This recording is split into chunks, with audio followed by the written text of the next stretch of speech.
for being here. This is Lounging with Loris. So today we're gonna have the part 2 of the Q&A. So if you haven't had a look at the part 1, please do so. Like the previous video, I've still got a friend behind the camera who's going to be asking the questions and I shall answer them, so stay tuned. Go on. If you had a dog, what would you name it? I'll name my dog D.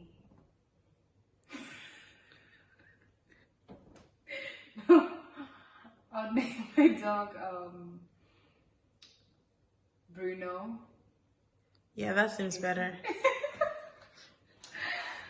Oh yeah, it's a male dog, then it'll be Bruno. If there's a female dog, then maybe Haley or Hey. Wow, some really creative names you have there. I know. Next question. Yeah, that's true. Next question.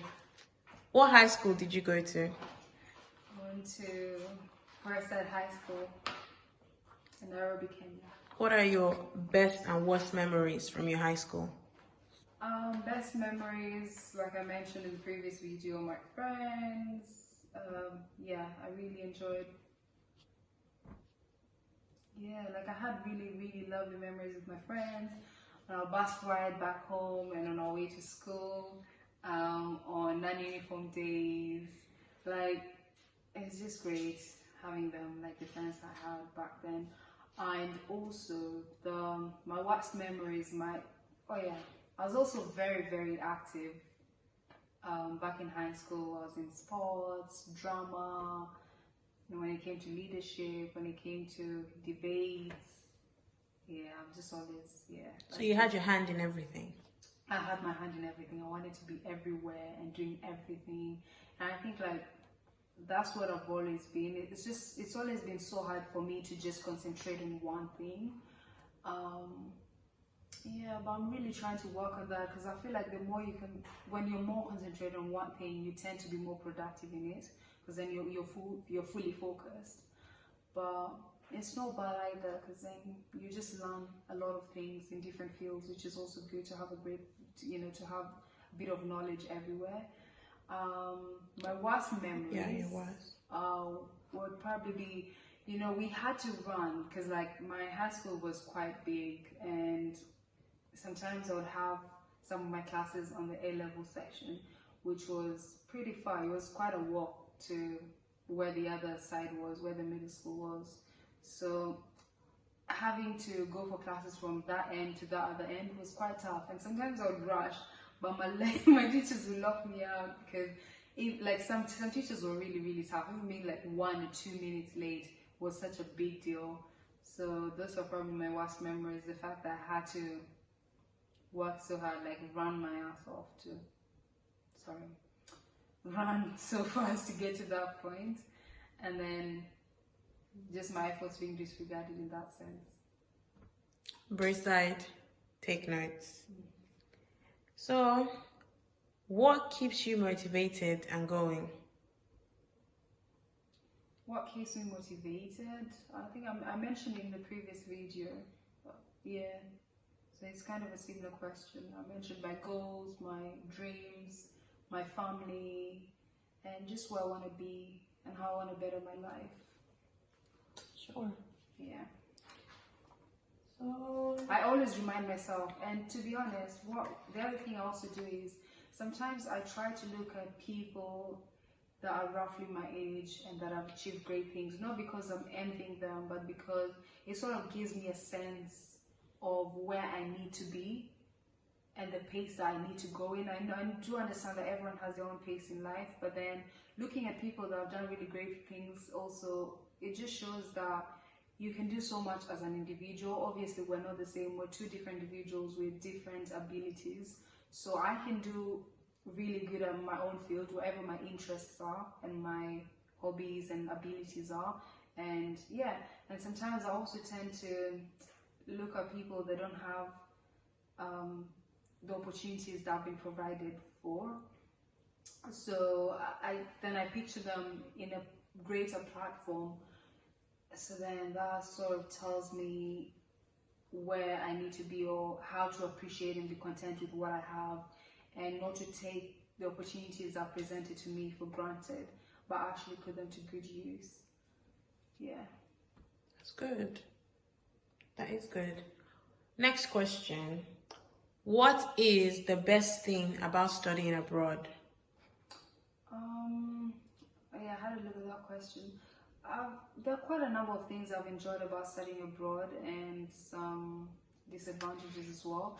But I think I'm going to dedicate a whole video to that one specific topic. So thank you, May, for sending the question along. And yeah, I'll answer in another video. Okay. Next question. Would you rather have no legs or walk backwards forever? I'd rather walk backwards forever. Yeah, it's better. At least I'm walking. It doesn't matter what direction I'm walking towards. Okay. Next question. If you could bring back anything in your life, what would it be? If I could bring back anything in my life, probably my dad's. I'd love to have him around. Yeah, and just to see some of the things that he proposed or some of the things that he's supporting me with, and some encouragements, and yeah, and I'd just love to get to know him a little bit more. Okay. Spend some time with him, more time. I think that is everyone's wish, like for people that don't have their parents with them presently. But yeah, that is what I would bring back. But everything else that is in the past, I don't think I'll bring anything back. I'm happy at where I am, the stage I am in my life. Okay, that's great. Next question. Choose one. Never express yourself again or never have privacy. Never have privacy. I always feel compelled to express myself, especially when I'm not happy with something. I just want to air out my opinion and let you know. So I would rather have no privacy, because then if my voice is compromised, then that means people will walk over me. That means I'm not going to have a good life, because then I'm not doing what I like, or maybe I'm just doing something because people are saying I should do it, and I can't work, I can't operate that way. Not having privacy, I feel like people are always intrigued to know things about you, so whoever that is nosy to want to know stuff about you would still, at the end of the day, find out what they need to know about you. So yeah, have no privacy. Okay, that's great. What makes you angry? What makes me angry? A lot of things make me angry. When someone is knowingly ignoring me, not picking my calls, and I usually give it a time frame. So let's say if I call you for 8 hours continuously and you're not picking my calls, definitely there has to be something.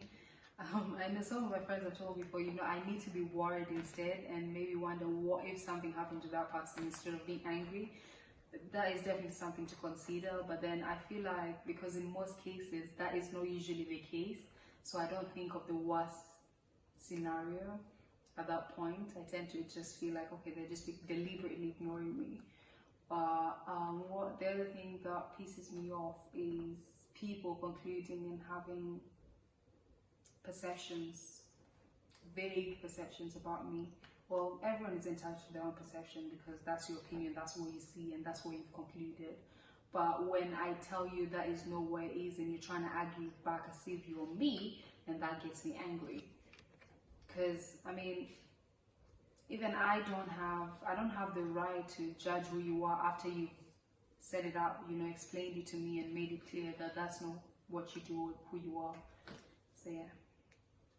Now, for the last question, give some good advice that you've heard over the years that I've come across. Good advice, general advice I would give is when you've asked for something or been wanting something for such a long time, don't think that it's not going to happen. I know we live in such a competitive world where we go by what's happening around us and we want to achieve everything that other people have been able to achieve. But one thing I'd like to remind us, or one thing I love to remind myself, and I let my friends or my family members, my siblings know, is that everyone has their own time. And just because you haven't received that particular thing you've been wanting or praying for, doesn't mean that it's never going to happen. It just means that I like to think that God is preparing me, so that when that blessing comes, I'm ready for it. I'm more prepared and I know what to use it for, So, yeah, just keep believing. And in the meantime, work on yourself. That's solid. To get what the other advice I would give is that, someone's inability to see your value doesn't make you any less of yourself. Believe in who you are, believe what you want to believe, create an image in your mind, and that is fine. Whatever they want to think, that is fine, but you've already portrayed what you are out there, and I don't think anyone would disrespect you. You show people how you want to be treated, they say. So, also, a friend of mine once told me that what the mind can consume, you can achieve, which is actually true. Because the minute you start to imagine yourself doing certain things, you find yourself being in such positions. Yeah, it's happened a couple of times, so which is actually a very true statement. And the greatest of all, be kind, be humble. Well, that is true. Yeah. And I have no more questions, so that's it. We've come to the end of our part 1 and 2 Q&A. If you've enjoyed this content, please let me know on the comment section below. Thank you for staying around once again. I truly appreciate you. If you haven't subscribed, please do subscribe and share this video. Tell your friends to tell their friends. Remember, they say sharing is caring. And I'll be preparing for my next content. Until then, stay safe and take care of yourselves. This is Lounging with Loris once again. Bye-bye.